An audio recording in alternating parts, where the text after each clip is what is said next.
કેમ છો બધા મિત્રો? મજામાં?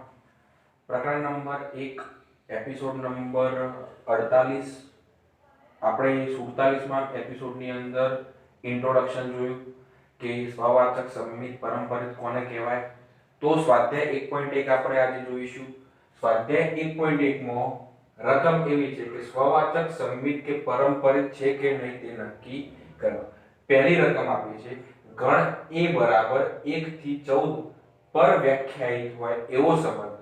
આ ગણ ઉપર જ વ્યાખ્યાયિત હોય, ગણ a ઉપર વ્યાખ્યાયિત હોય તેવો સંબંધ r બરાબર છગડીયા કૌંસમાં xy જો 3x - y બરાબર 0. તો રકમ કઈ કહેવાય? તો આપણે એવો સંબંધ શોધવાનો છે, એવા ઘટકો શોધવાના છે જેમાં 3x - y બરાબર 0 થાય. તો 3x - y બરાબર 0 તો y બરાબર 3x કહેવાય કે ના કહેવાય?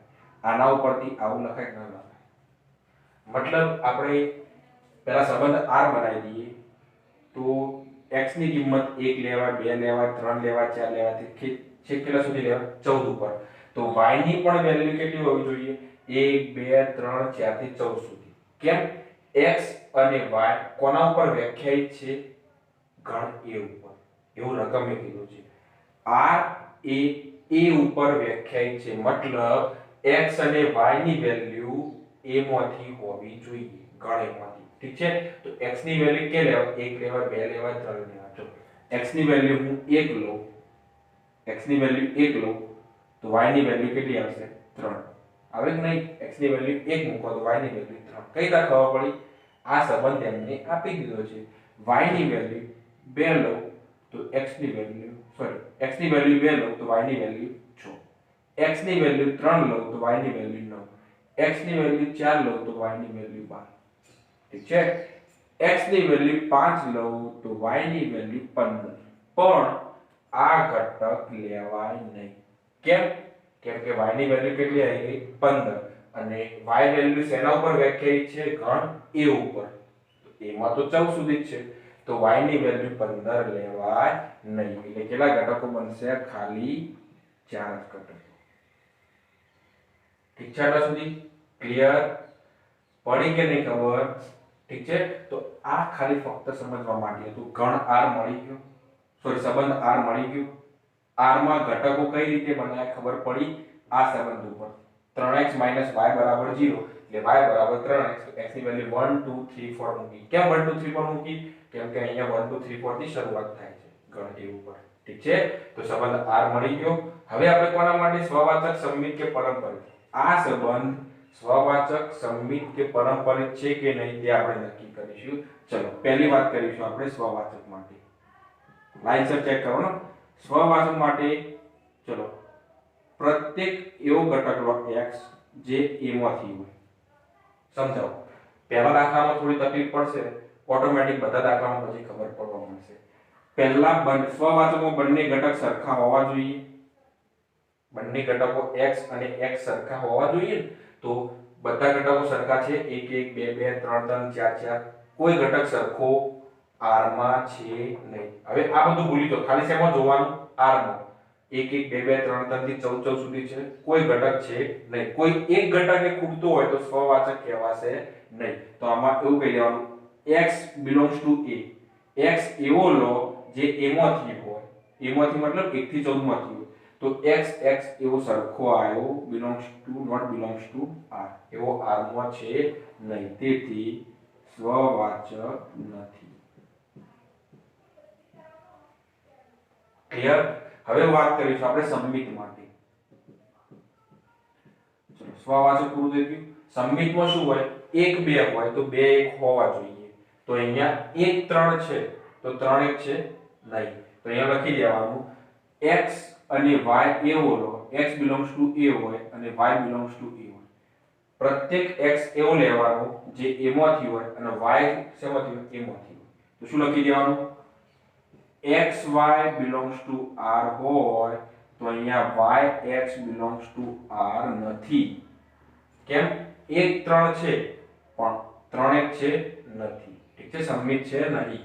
તો કહી દેવાનું xy belongs to r તો y belongs to r નથી. તેથી સંમિત નથી. ઠીક છે। હવે વાત કરીશું પારંપરિક માટે। પારંપરિક માટે શું હોય? x y belongs to r અને y x belongs પ્રત્યેક x એવો લો જે belongs to એ હોય, y એવો લો belongs to એ હોય અને z એવો લો જે belongs to એ હોય। તો x y 1 3 1 નો સંબંધ 3 સાથે, 3 નો સંબંધ 9 સાથે, તો 1 નો સંબંધ 9 સાથે વાળો ઘટક છે નથી। તો x y belongs to r હોય, y z belongs to r હોય, તો x z belongs to r છે નથી। x નો y સાથે સંબંધ, y નો z સાથે સંબંધ, પણ x નો z સાથે સંબંધ છે નથી એવો ઘટક, તો not belongs to r, તેથી પારંપરિક નથી। આ રીતે લખી શકો। ઘણા કે સર આ રીત ગણવામાં થોડી તકલીફ પડતી હોય તો બીજી કઈ રીત છે જે સરળ પડે? તો આપણે બીજી આ રીતે લખો તો પણ ચાલે, અને આ રીતે ના લખો અને બીજી કોઈ રીતે લખવું હોય તો કઈ રીતે લખવાનું? તો માની લો હું એમ કહી દઉં સ્વવાચક માટે। પહેલી વાત કરીશું આપણે સ્વવાચક માટે। તો સ્વવાચક માટે વાત કરતા હોય આપણે, તો સ્વવાચક માટે વાત કરતા હોય તો કયો ઘટક ખૂટે? 1 1 2 2 બધા ઘટક નહીં, તો કહી દેવાનું કોઈ એક જ ઘટક કહી દો તોય ચાલે, 1 1 not belongs to r, ઠીક છે, તેથી સ્વવાચક નથી। સંમિત માટે આવી રીતે x x લખી શકો, એવું ખબર ના પડે તો ઘટકો દર્શાવો, આંકડાકીય માહિતી આપો 1 1 એવી રીતે। ચલો સંમિત માટે વાત કરીશું તો કહી દેવાનું 1 3 belongs to r પરંતુ 3 1 not belongs to r। 1 3 છે પણ 3 1 નથી, નહીં એનું ઉલટું, તો સંમિત નથી। આમ લખો તો પણ ચાલે। ચલો પારંપરિક માટે કહી દેવાનું 1 3 belongs to r, 1 નો 3 સાથે સંબંધ, 3 નો 9 સાથે સંબંધ, પરંતુ 1 નો 9 સાથે સંબંધ વાળો ઘટક નથી, તેથી પારંપરિક નથી। આ રીત લખશો તો પણ કોઈ ખોટું તમને આપી શકશે નહીં, પરંતુ આ રીત બધા માટે વપરાતી નથી અને આ રીત બધા માટે વાપરી શકાય, ઠીક છે। એટલે આ સરળ ભલે ભારે પડતું પણ આને યાદ રાખવું જરૂરી છે। આ બીજી રીત પણ તમે લખી શકો તમારી મરજી, પણ બધા દાખલાઓમાં આ રીત ફાવશે નહીં અને ગણતરી આ રીતે પણ કરી શકાય નહીં। તમે જોશો એટલે વધારે ખબર પડશે। પણ સ્વવાચક માટે ખાલી x હોય, સંમિત માટે x અને y હોય, પારંપરિક માટે x y અને z હોય, ઠીક છે। આમાં x x હોય સ્વવાચકમાં, સંમિતમાં x y તો y x, પારંપરિકમાં x y y z તો x z। આ બંને ઘટક બનાવવા પડે તો જ આ ઘટક ચેક થાય, એક ઘટક બનાવવો પડે તો જ બીજો ઘટક ચેક થાય, અને આમાં તો એક જ ઘટક હોય। સંમિત સ્વવાચકમાં એક ઘટક હોય, સંમિતમાં બે ઘટક હોય, પારંપરિકમાં 3 ઘટક હોય, ઠીક છે। સ્વવાચકમાં x હોય, સંમિતમાં x અને y હોય અને પારંપરિકમાં x y અને z ત્રણે હોય। ક્લિયર? આ રીત પણ ચાલે અને આ રીત પણ ચાલે, ભલે તમે બે રીત લખો, તમને જે આગળના દાખલાઓમાં સરળ પડે એ દાખલાઓમાં ગણતરી કરજો, ઠીક છે। હવે આપણે દાખલા નંબર બીજો જોઈએ। ચલો પ્રશ્ન 1 નો બીજો દાખલો,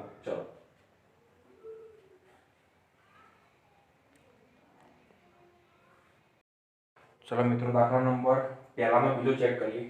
પ્રાકૃતિક સંખ્યાઓના ગણ n ઉપર વ્યાખ્યાયિત સંબંધ, જેવી રીતે આગળના દાખલાની અંદર ગણ a હતો, a ઉપર વ્યાખ્યાયિત હતો, એમાં કેટલા ઘટક લેવાના હતા? 1 થી 14। આમાં કેટલા ઘટક લેવાના છે? ગણ n ઉપર, n માં અસંખ્ય પ્રાકૃતિક સંખ્યાઓ હોય, ઠીક છે। તો 1 થી ચાલુ કરી અનંત સુધી, પણ અહીંયા કીધું છે કે x ની કિંમત 4 કરતા નાની લો અને સંબંધ આપ્યો છે y બરાબર x વત્તા 5, ઠીક છે। તો x ની વેલ્યુ 1 થી 3 લઈ શકાય। x ની વેલ્યુ કેટલી લેવાય? 1 2 3 લેવાય કે નહીં? x ની વેલ્યુ મૂકી દો તો સંબંધ r કેટલો થઈ ગયો? x ની વેલ્યુ 1 લેશો તો y ની વેલ્યુ આવશે 1 મૂકી દો, 1 5 6। x ની વેલ્યુ 2 મૂકશો તો y ની વેલ્યુ 7, x ની વેલ્યુ 3 મૂકશો તો y ની વેલ્યુ 8। ઓકે, આટલા સુધી ક્લિયર? તો હવે વાત કરીશું આપણે સ્વવાચક માટે. સ્વવાચક માટે સંબંધ r માં જોવાનું હવે 1 1 2 2 3 3 કોઈ ઘટક છે નહીં, તો કહી દેવાનું સ્વવાચક માટે પ્રત્યેક x એવો લો જે belongs to n. અહીંયા જેવી રીતે belong પહેલા ગણ x belongs to a લખતા હતા, કેમ? અહીંયા ગણ a હતો એટલે અહીંયા કયો છે? ગણ n છે, એટલે x belongs to n. પ્રત્યેક x એવો લો જે belongs to n હોય. તો ચલો પહેલો ઘટક સરખો છે, કોઈ ઘટક સરખો x not belongs to r, તેથી સ્વવાચક નથી. હવે કોના માટે વાત કરીશું આપણે? સંમિત માટે. સંમિત માટે કોણ કોણ જોઈશે? x અને y બંને. તો x A belongs to n લો અને y પણ belongs to n લેવાનું. ઠીક છે? x અને y બંને belongs to n લો. જો x y belongs to r હોય તો y x belongs to r છે કે નહીં? ચેક કરો, જોઈ લો. x y 1 6 છે, 6 1 2 7 7 એક જ ઘટક, કોઈ એક ઘટકમાં ના થતું હોય ના પાડી દેવાનું. x y belongs to r તો y not belongs to r, તેથી સંમિત નથી. હવે વાત કરીશું આપણે પરંપરિત માટે. તો પરંપરિત માટે વાત કરીએ આપણે. તો ચલો પરંપરિત માટે પ્રત્યેક x એવો લો every x belongs to n, y belongs to n અને z belongs to n માટે ત્રણે ત્રણ લઈ લેવાનું આ રીતે x y z. હવે વાત કરીએ જો x y belongs to r હોય, એક 6 છે, એક 6 6 સાથે કોઈ છે નહીં, 2 7 છે તો 7 સાથે કોઈ છે નહીં, 3 8 છે તો 8 સાથે કોઈ નહીં. તો આવી કન્ડિશનમાં શું કહેશો? તમારું કેવું શું થાય છે? તો પરંપરિત કહેવાશે કે નહીં? પરંપરિતમાં શું હોય? જો મિત્રો આ એક યુનિક કેસ કહેવાય. કેમ કે હું તમને એમ કહું કે સંમિત માટે બે ઘટક હોવા જરૂરી છે. એક ઘટક આપેલો હોય, બીજો ઘટક ચેક કરવાનો હોય. સ્વવાચકમાં તો એક જ ઘટક ચેક કરવાનો હોય. પરંપરિતમાં બે ઘટક આપેલા હોય, ત્રીજો ઘટક ચેક કરવાનો હોય. પણ આમાં તો બે ઘટક બનતા જ નહીં. મતલબ એક 6 હોય, 6 સાથે કોઈ સંબંધ ધરાવતો એક સાથે એક જ ઘટક છે, બીજો કોઈ ઘટક જ નહીં. તો એકબીજા સાથે સંબંધ દર્શાવતો કોઈ ઘટક નથી. ચાલો આ belongs to r કહેવાય કે ના કહેવાય? પહેલી વસ્તુ એ તો આ બે ઘટક બને xy ઘટક છે, પણ આ yz ઘટક ક્યાં? બનાવો. એક 6 સાથે 6 તો 6 સાથે કોઈ તો હોવું જોઈએ ને. એક સાથે 6 તો 6 સાથે કોઈ નહીં, 2 સાથે 7 તો 7 સાથે કોઈ નહીં, 3 સાથે 8 તો 8 સાથે કોઈ નહીં. મતલબ બે ઘટક નહીં બનતા ડાબી બાજુ. કેટલા ઘટક બને છે? એક જ ઘટક બને છે. અને જો એક જ ઘટક બનતો હોય તો આપણે બે ઘટક હોય તો ચેક કરીએ, પણ એક જ ઘટક બનતો હોય તો ડાયરેક્ટ કહી દેવાનું કે પરંપરિત છે. તમે બે ઘટક હોય તો ચેક કરો હા કે ના છે કે નહીં. પણ એક જ ઘટક બનતો હોય તો તમે પહેલા બે ઘટકો જ નહીં બનાવી શકતા. તો બે ઘટકો જ બનતા ના હોય તો ડાયરેક્ટ કહી દેવાનું આ પરંપરિત છે. ક્લિયર? આ બધા કરતા યુનિક કેસ કહેવાય, પહેલી વાર આવ્યો. ઠીક છે? હવે તમને કોઈ એક્ઝામમાં એમ પૂછે કે 1 3 અને 3 1 અને 1 1 તો આ સ્વવાચક કહેવાશે કોઈ ગણ a માટે. ચલો આ સંબંધ આ ના ગણ a આપેલો હોય 1 2 અને 3 તો અહીંયા એક એક ઘટક છે, બે બે નહીં, ત્રણ. સ્વવાચક ના કહેવાય, સ્વવાચક ના કહેવાય. ચલો સંમિત 1 3 તો 3 1 છે, 1 1 તો 1 1 તો કહેવાય. તો ચલો સંમિત કહેવાશે. ઠીક છે?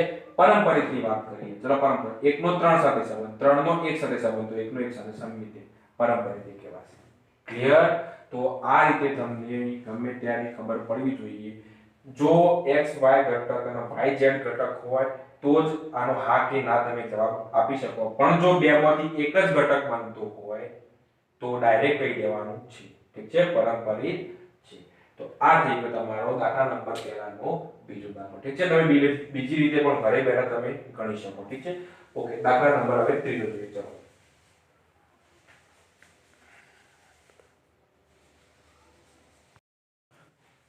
ચલો મિત્રો હવે દાખલા નંબર ત્રીજો વાત કરીશું. a બરાબર 1 થી 6 આ ગણ ઉપર વ્યાખ્યાયિત એક સંબંધ આપ્યો છે r. x y ઘટક કઈ રીતે બને? y એ x વડે વિભાજ્ય હોય તો મતલબ એવો થયો xy ઘટક હોય ક્યારે બને? જ્યારે y એ x વડે વિભાજ્ય હોય. માની લો કે હું કહું 5 એ 2 વડે વિભાજ્ય હોય, સોરી 4 એ 2 વડે વિભાજ્ય છે, આવું લખું તો 4 એ 2 વડે વિભાજ્ય છે, 4/2. તો y એ x વડે વિભાજ્ય હોય તો y/x, એ તો લખતા આવડે. ચલો ઓકે, તો y/x હોય તો એ ઘટક xy લખાય, એવું રકમે કીધું છે. મતલબ એવું કે છેદ હોય એ પહેલો આવશે, અંશ હોય એ બીજો આવશે. છેદ પહેલો, અંશ પહેલો. છેદ રહ્યો એ પહેલો અને અંશ બીજા નંબર ઉપર આવશે. ઠીક છે? તો ચલો એવા કેટલા ઘટકો બનશે? ચલો એકની વાત, એકથી શરૂઆત કરીએ. 1 1 1 2 1 3 1 4 1 5 1 6. આનો મતલબ શું થયો? 1 ના 1 વડે ભગાય, 2 ના 1 વડે ભગાય, 2 ના 1 વડે ભગાય, 3 ના 1 વડે ભગાય, 4 ના 1 વડે ભગાય, 5 ના 1 વડે ભગાય, 6 ના 1 વડે ભગાય. ભગાય ના આપણે રીતે. ચલો તો આ ઘટકો તો લખીએ કાય. હવે 2 ની વાત, તો 2 ના 1 વડે ભગાય, આમ લખાય 1/2, ના લખાય 1/2, ના લખાય. તો 2 ઘટક લેવાય નહીં. હવે કયો ઘટક લેવાનો? 2 2 ના 2 વડે ભગાય, પછી 2 3 લેવાય, 3/2 થાય, ના થાય. તો આ ઘટક લેવાશે નહીં. 2 ના 4 વડે 2 4 લેવાય, 2 6 લેવાય. ક્લિયર હતા સુધી? કે 6/2 થાય, 4/2 થાય. ઓકે, હવે 3 ની વારી. 3 1 1/3 ના લેવાય, 3 2 ના લેવાય, 3 3 લેવાશે, 3 4 ના લેવાય, 3 5 ના લેવાય, 3 6 લેવાશે. ક્લિયર? હવે 4 ની વારી જોઈ રાખજો. 4 1 ના લેવાય, 4 2 નહીં, 4 3 નહીં, 4 4 લેવાશે. ઓકે, 5 ની વારી. 5 1 5 2 ખાલી ડાયરેક્ટ 5 5 ઘટક લેવાય. અને 6 ની વારી ખાલી 6 6 ઘટક લેવાય. ઠીક છે? 6 1 ના લેવાય, 6 2 ના લેવાય, 6 3 ના લેવાય. ઠીક છે? તો આટલા ઘટક લેવાશે.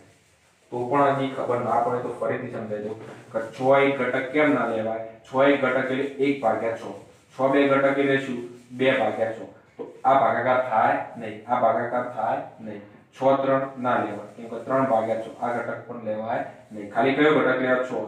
કેમ કે 6 ને 6 વડે ભાગી શકાય. એટલે વિભાજ્ય હોય એ આપણી રકમ. એમને કીધું કે y એ x વડે વિભાજ્ય હોય. તો એવા કેટલા ઘટકો બન્યા? આ દેખાય એટલા ઘટકો બની ગયા. હવે વાત કરીશું આપણે સ્વવાચક માટે. સ્વવાચક માટે પ્રત્યેક x એવો લો, every x belongs to a. એમાંથી લેવાનો x એમાંથી લો. તો x ઘટક હોય belongs to r હોય ના x ની જગ્યાએ એમાંથી કોઈ પણ ઘટક લો. 1 1 2 2 3 3 4 4 5 5 6 6 બધા ઘટક છે. જો 1 1 2 2 3 3 4 4 5 5 6 6 બધા ઘટક છે. તો belongs to r. તેથી સ્વવાચક છે. માની લો કે આટલા જ ઘટકો 1 1 2 2 3 3 4 4 5 5 આ 6 6 ના હોય તો આ સ્વવાચક કહેવાય નહીં. ઠીક છે? પણ બધા ઘટક આવી ગયા એટલે સ્વવાચક છે. ચલો વાત કરીએ સમમિત માટે. સમમિત માટે વાત કરીએ. જો મિત્રો માં નીચે જગ્યા નથી એટલે સાઈડમાં લખું છું. હવે x અને y એવો લો જે belongs to a હોય. ઓકે, તો જો xy belongs to r હોય તો yx belongs to r છે. ચેક કરીએ. ચલો belongs to r કહેવાય કે ના કહેવાય? જો 1 1 તો 1 1 1 2 તો 2 1 છે નહીં. નહીં મિત્રો, 1 2 તો 2 1 છે જ નહીં. તો બીજા ઘટકો ચેક કરવાની જરૂર જ નહીં. તો xy not belongs to r, sorry y not belongs to, તેથી સમમિત નથી. હવે કોના માટે વાત કરીશું આપણે? પરંપરિત માટે. ઠીક છે? ચલો પરંપરિત માટે વાત કરીએ. પ્રત્યેક x એવો લો belongs to a, y belongs to a અને z belongs to.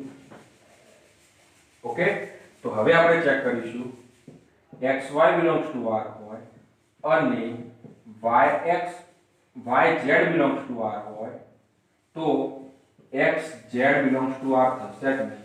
અક્ષર થોડા નાના આવે છે પણ મિત્રો તમે હું બોલું એના પર ધ્યાન, સેમ ટુ સેમ દરેક પદ્ધતિ એક જ હશે. તો જો 1 2 છે, 1 નો સંબંધ 2 સાથે. જો મેં તમને આગળના એપિસોડમાં કીધું કે 1 1 2 2 4 3 3 4 4 5 સ્વવાચક વાળા જે ઘટકો રહે એને ચેક કરવાની જરૂર નથી, એને ચિત્રમાં લાવવાનું નથી. કેમ? એ પારંપરિક કહેવાય જ. ચલો આ ચારનો સાઈડમાં કરો છો. વાત કરીએ આની. 1 નો સંબંધ 2 સાથે, 2 નો સંબંધ 6 સાથે, 1 નો સંબંધ 2 સાથે, 2 નો સંબંધ 6 સાથે, તો 1 નો સંબંધ 6 સાથે આ રહ્યો ઘટક. ક્લિયર? આની વાત કરીએ 1 નો સંબંધ 3 સાથે. ઠીક છે? પછી 3 નો સંબંધ 6 સાથે, તો 1 નો સંબંધ 6 સાથે આવી. ચલો આ બે ઘટક પૂરા થઈ ગયા. 1 4 ની વાત. 1 નો સંબંધ 4 સાથે, તો 4 વાળો ઘટક શોધો. 1 નો સંબંધ 4 સાથે, 4 નો સંબંધ 4 સાથે, તો 1 નો સંબંધ 4 સાથે થઈ જાય કે થઈ જાય. એ રીતે 1 5 1 6 કોઈ પણ ઘટક લે 2 ચાલો. ચલો 2 નો સંબંધ 4 સાથે, 4 નો સંબંધ 4 સાથે, તો 2 નો સંબંધ 4 સાથે થઈ જાય. ઓકે. 2 નો સંબંધ 6 સાથે, 6 નો સંબંધ 6 સાથે, તો 2 નો સંબંધ 6 સાથે કે ઘટક આવી. બધા ઘટકો થઈ જશે. તો કઈ દે બિલોંગ્સ ટુ આ, તેથી પારંપરિક છે. કોઈ એક ઘટકમાં ના થતું હોય તો પારંપરિક કહેવાશે નહીં. તો સ્વવાચક માટે, સંમિત માટે અને પારંપરિક માટે આ રીતે લખતા નહીં, આડું ઊભું લખી દેજો, પણ ગણતરી તમારે આ રીતે કરવી. ઠીક છે?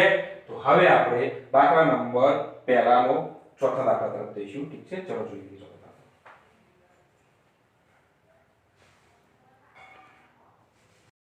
જો મિત્રો દાખલા નંબર 4 જોઈએ. પૂર્ણાંકોના ગણ z ઉપર, z માંથી સંખ્યાઓ લેવાની. તો સંબંધ r આપ્યો છે, x y એ પૂર્ણાંક છે. ઠીક છે? તો પહેલું વાત કરીશું આપણે. આમાં તમે સંબંધ r બનાવી ના શકો. કેમ? અસંખ્ય બને.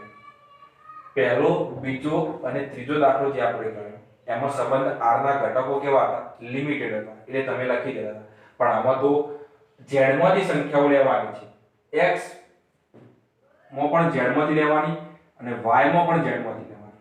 એવી કેટલી સંખ્યાઓ છે z માંથી જેની બાદબાકી પૂર્ણાંક થાય? અરે કોઈ પણ સંખ્યા લો, 1 2 1 3 1 4 0 0 0 1, આવા કેટલા ઘટકો બને? અસંખ્ય ઘટકો બને. એટલે તમે સંબંધ r બનાવી શકો નહીં. કેમ? અસંખ્ય ઘટકો બનશે જેની બાદબાકી પૂર્ણાંક થાય. ઠીક છે? તો સંબંધ r ના ઘટકો લખવાની જરૂર નથી. તો પહેલી વાત કરીશું. ચલો સ્વવાચક માટે. સ્વવાચક માટે વાત કરીએ તો every x belongs to z માંથી લો. every x એમાંથી લો? z માંથી. કારણ z ઉપર વાત કરવાની, તો જે ઘટકો સરખા હોય એ belongs to r કહેવાય. બે ઘટકો સરખા હોય x belongs to r કહેવાય. કેમ કહેવાય? x - x, કારણ કે x - x કેટલા થાય? 0. x y એટલે x - y. તો અહીંયા x હોય તો x - x કહેવાય કે ના કહેવાય? અહીંયા y ની જગ્યાએ x મૂકી દો. તો બે ઘટકોની બાદબાકી 0. 0 એ z માં આવે કે ના આવે? 0 એ પૂર્ણાંકમાં આવે કે ના આવે? જે પૂર્ણાંક હોય, જેની બાદબાકી પૂર્ણાંક હોય એ સંબંધ r માં લેવાય. તો 2 ની બાદબાકી 0 આવી, 0 પૂર્ણાંક ના કહેવાય? 0 belongs to z, તેથી સ્વવાચક છે. ચાલો હવે વાત કરીએ સંમિત માટે. સંમિત માટે x અને y, x એ z માંથી લેવાનું, y z માંથી લેવાનું. હવે x y જો belongs to r હોય તો y x belongs to r કહેવાય. સમજો કોઈ ઘટક લો 2 3, તો 2 3 ની બાદબાકી શું આવી? 2 3 ઘટક લઈએ તો 2 - 3 કહેવાય. 2 ની બાદબાકી શું આવી? -1 આવી ના. તો એનો સંમિત ઘટક 3 2 લો, ઉલટું. તો 3 - 2 1. આ એ z માં આવે અને -1 એ +1 બંને શું આવે? z માં આવે. તો ઘટકો આગળ પાછળ કરશો તો જવાબ ખાલી પ્લસ ની જગ્યાએ માઈનસ હોય, માઈનસ ની જગ્યાએ પ્લસ થશે. પણ બંને કિંમતો પૂર્ણાંક કહેવાય કે ના કહેવાય? જવાબ સરખો આવવો જરૂરી નથી, જવાબ પૂર્ણાંક આવવો જોઈએ, બેની બાદબાકી. તો જો x y belongs to r હોય તો y x પણ belongs to r જ થાય. તેથી સંમિત છે. ઠીક છે, આ રીતે લખશો 2 3 બિલોંગ્સ ટુ r તો y 3 3 2 બિલોંગ્સ ટુ r થાય, એ રીતે પણ તમે લખી શકો. ચલો આગળ વાત કરીએ પરંપરિત માટે. પરંપરિત માટે વાત કરતો તો x y belongs to r હોય અને y z belongs to r હોય તો x z belongs to r થાય, હા કે ના? તો પહેલા લખવું પડે કે એવરી x એવું હોય જે બિલોંગ્સ ટુ z હોય, y બિલોંગ્સ ટુ z હોય અને સ્મોલ z બિલોંગ્સ ટુ આ કેપિટલ Z છો, ધ્યાન રાખજો. ઓકે, તો xy belongs to r और yz belongs to r तो xz belongs to r થાય, હા કે ના? ચલો ચેક કરીએ. 2 અને 3 ની બાદબાકી એક ઘટક 2 3 લો, 2 ની બાદબાકી -1 પૂર્ણાંક કહેવાય. 3 4 લો, 2 3 3 4 તો 2 4 આવક ના આવે, આની બાદબાકી પૂર્ણાંક કહેવાય, આની બાદબાકી પૂર્ણાંક કહેવાય, તો આની બાદબાકી એ પૂર્ણાંક જ કહેવાય. તો મતલબ x y હોય, y z હોય તો x z એ r માં આવી ચાર કોઈ પણ ઘટક લો, તેથી પરંપરિત છે. ઓકે, સ્વવાચક, સંમિત અને પરંપરિત, બસ આ રીતે ગણતરી કરતું રહેવાનું. હવે આપણે દાખલા નંબર 5 જોઈશું. દાખલા નંબર 5 ની અંદર તમે જુઓ મિત્રો, ડાયરેક્ટ એમ કીધું છે કે ડાયરેક્ટ સંબંધ r બનાવીને આપે છે. એ સંબંધ r સ્વવાચક, સંમિત કે પરંપરિત છે કે નહીં? જો પ્રશ્ન પહેલો ચાલે છે, પહેલાનો પાંચમો આયા, પાંચમામાં પાછો પહેલો a, પાંચમામાં a શું આપે છે? r બરાબર સગળ્યા કૌંસમાં xy, x અને y એક જ સ્થળે કામ કરે છે. x અને y એક જ સ્થળે કામ કરે છે. તો ચલો પહેલા વાત કરીશું આપણે સ્વવાચક માટે. ઠીક છે, તો સ્વવાચક માટે એક કામ કરો મિત્રો, આ ખાલી સમજી લો. પ્રશ્ન નંબર 5 એ ગણવાની જરૂર નથી, ડાયરેક્ટ એક્ઝામમાં પૂછાય નહીં. પ્રશ્ન નંબર જે 5 છે એ ફક્ત ને ફક્ત સમજવાનું છે. ચલો, x અને y એક જ સ્થળે કામ કરે છે, તો સ્વવાચક, સંમિત અને પરંપરિત કહેવાય કે નહીં? ચેક કરીએ. ચલો, x અને y, પહેલા સ્વવાચકનું બંને ઘટક સરખા હોય તો x અને x કહેવાય. x અને x એક જ સ્થળે કામ ના કરે. x એટલે માની લો કોઈ વ્યક્તિ છે, તો એ જ વ્યક્તિ x અને x એક જ સ્થળે કામ ના કરે. બે વ્યક્તિઓ હોય તો અલગ અલગ કામ કરે, અલગ અલગ સ્થળે. પણ એક જ વ્યક્તિ હોય તો એક જ સ્થળે કામ ના કરે, તો કહી દેવાનું કે x belongs to r, તેથી સ્વવાચક છે. પતી ગયું? x અને x તો એક જ સ્થળે કામ કરવાના. હવે સંમિત માટે x અને y એક જ સ્થળે કામ કરતા હોય તો y અને x એક જ સ્થળે કામ ના કરે. હું એમ કહું કે x અને y ઊંઝામાં કામ કરે છે, તો y અને x ઊંઝામાં જ કામ કરે. આગળ પાછળ કરો x અને y તો એ સ્થળ તો બદલાવાનું જ નહીં, એ ઊંઝા રહેવાનું. પરંપરિત માટે x y belongs to r હોય અને y z belongs to r હોય તો x z belongs to r જ થાય, તેથી પરંપરિત છે. કેમ કેમ ત્રણે ત્રણ હા પડી? કેમ કે x અને y જો એક જ સ્થળે કામ કરતા હોય, y અને z જો એક જ સ્થળે કામ કરતા હોય, x અને z એક જ સ્થળે જ કામ કરે. ઠીક છે, આ બધા પ્રશ્નો ખાલી પ્રશ્નમાં 5મો જે ABCD E છે ફક્ત સમજવા માટે છે, એની કોઈ ગણતરી કરવાની નથી. પણ આ રીતે તમારે લખવું હોય તો લખી દેજો. ઠીક છે, હવે બી માં વાત કરી. ચલો બી માં શું આપે છે? x અને y એક જ વિસ્તારમાં રહે છે, તો x અને x એક જ વિસ્તારમાં રહે, એક જ વ્યક્તિ જો એક જ વિસ્તારમાં રહે. x અને y જો એક જ વિસ્તારમાં રહેતા હોય તો y અને x એક જ વિસ્તારમાં. તો સ્વવાચક કે આવ્યું, સંમિત આવ્યું અને પરંપરિત આવ્યું છે. ઠીક છે, સ્થળની જગ્યાએ વિસ્તાર આપે છે. ત્રીજો દાખલો, x ની ઊંચાઈ y ની ઊંચાઈ કરતા બરાબર 7 સેમી વધારે છે. તો ચલો x બંને પહેલા વાત કરીએ આપણે સ્વવાચક માટે. તો સ્વવાચકમાં બંને સરખા હોય x x, તો x ની ઊંચાઈ કરતો 7 સેમી વધારે હોય, x ની ઊંચાઈ x કરતો 7 સેમી વધારે હોય કદી ના હોય. x તો કેવા હોય સરખા હોય, કદી ઊંચા નીચા હોય નહીં, તો સ્વવાચક નથી. x ની ઊંચાઈ y કરતો 7 સેમી વધારે હોય, તો y ની ઊંચાઈ x કરતો 7 સેમી વધારે હોય ના હોય, 7 સેમી ઓછી હોય. ઠીક છે, તો સમમિત કહેવાશે નહીં. પરંપરે x ની ઊંચાઈ y કરતો 7 વધારે હોય, y ની ઊંચાઈ z કરતો 7 સેમી વધારે, તો x ની ઊંચાઈ z કરતો ના થાય 14 થાય, બરાબર, 14 સેમી જેટલી વધારે થાય, એટલે c પણ આવશે નહીં, પરંપરિત આવશે નહીં. સમમિતિ નહીં આવે, પરંપરિત નહીં આવે, સોરી સ્વવાચક, સમમિત, પરંપરિત એકે આવશે નહીં. આગળ વાત કરીએ, x એ y ની પત્ની છે, તો પહેલો સ્વવાચક માટે x એ x ની પત્ની છે, પોતે પોતાની કોઈ પત્ની હોય ના હોય. ઠીક છે, તો સ્વવાચક નથી. x એ y ની પત્ની હોય, તો y એ x ની પત્ની થાય ના થાય, બરાબર. તો એ x એ y ની પત્ની હોય, તો y એ x ની પત્ની થશે નહીં. ઉલટા હોય તો પત્ની જગ્યાએ પત્ની ના રહે, હા, પતિ કહી દે, તો સમમિત નથી. x એ y ની પત્ની હોય, y એ z ની પત્ની હોય, તો x એ z ની પત્ની હોય નહીં. શાંતિથી વિચારજો ઘરે બેઠા બેઠા.